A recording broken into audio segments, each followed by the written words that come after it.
Okay, Uncle, I know, I guess Uncle lied, I guess maybe.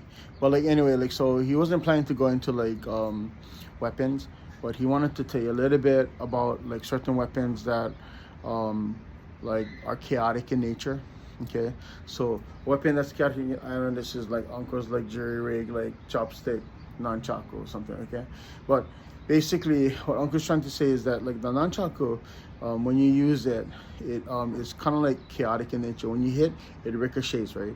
And there's like multiple variables, right? It's like the target is the variable because how hard the target is, will it absorb or ricochet, your swing, your angle of your attack, you know, and that kind of stuff, right?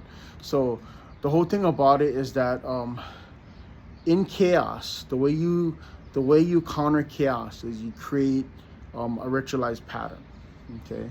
And so a lot of times the secret to like weapons that are like chaotic in nature or slow is what they call like a circle. Okay, you create a circle. So after you hit, bam, you circle.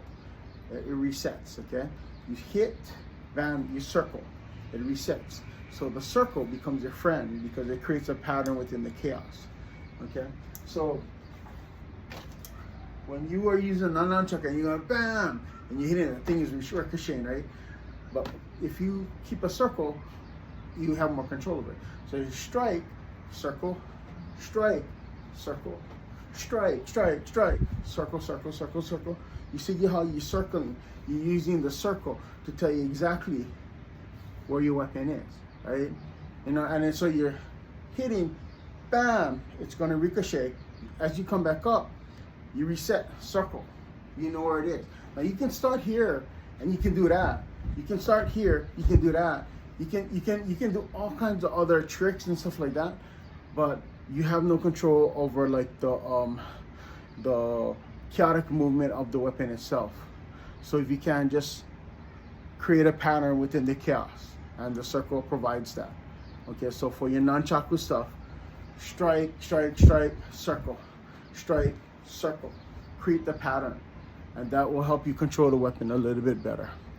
I know Uncle isn't going to go into weapons. He doesn't really want to go into weapons. He doesn't want to teach you how to like use weapons against other people, but it is what it is, right? The whole concept has to be create battle chaos with a pattern, okay, with a ritualized pattern that you know of, that you do, okay? And through that pattern, that consistency, you'll able to have greater sensitivity and greater control, okay? Good luck using a pattern to control, okay?